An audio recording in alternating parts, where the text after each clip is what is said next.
म्हणजे अनंत, वासुकी, शेष, पद्मनाभ, कंबल, शंखपाल, तक्षक, धृतराष्ट्र, कालिया हे 9 नाग पाताळात असून पाताळामध्ये त्यांचं राज्य आहे.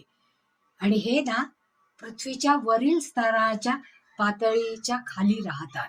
म्हणून ऋषी कश्यप यांची पत्नी कद्रू हिने त्यांच्यापासून नवनागांची उत्पत्ती झालेली आहे.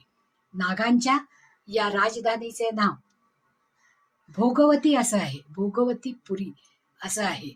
नागपदात म्हणूनच जेव्हा नागपदासारख्या पदातून जेव्हा प्रवेशद्वार असतं त्यावेळेस ते सगळ्यात जास्त अशुभ असं आपण वास्तुशास्त्रामध्ये मानतो.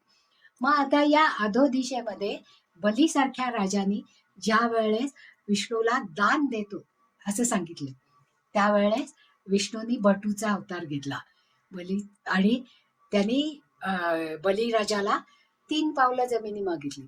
मग पहिलं पाऊल त्याने आकाशात ठेवलं, दुसरं पाऊल पृथ्वीवर ठेवलं, आणि तिसरं मी कुठे ठेवू असं बलीला विचारलं.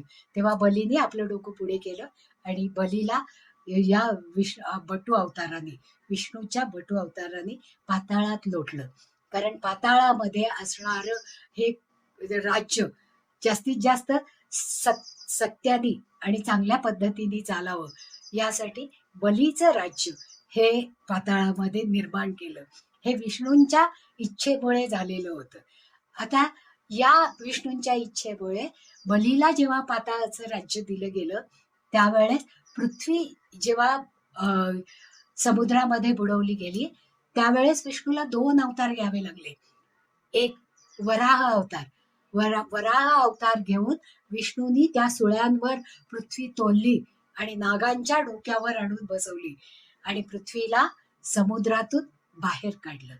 त्याचप्रमाणे ज्यावेळेस समुद्र मंथन होत होतं त्यावेळेस मंदार पर्वत जेव्हा पाण्यामध्ये बुडायला लागला त्यावेळेस या मंथनासाठी मंदार पर्वताला स्थिर करण्यासाठी विष्णूंनी कुर्माचा अवतार म्हणजे कासवाचा अवतार घेतला आणि त्या मंदार पर्वताला आपल्या पाठीवर धरलं की ज्याच्यामुळे आपल्याला 14 रत्न मिळाली समुद्र मंथनानंतर, आणि लक्ष्मी सुद्धा तिथूनच बाहेर आली.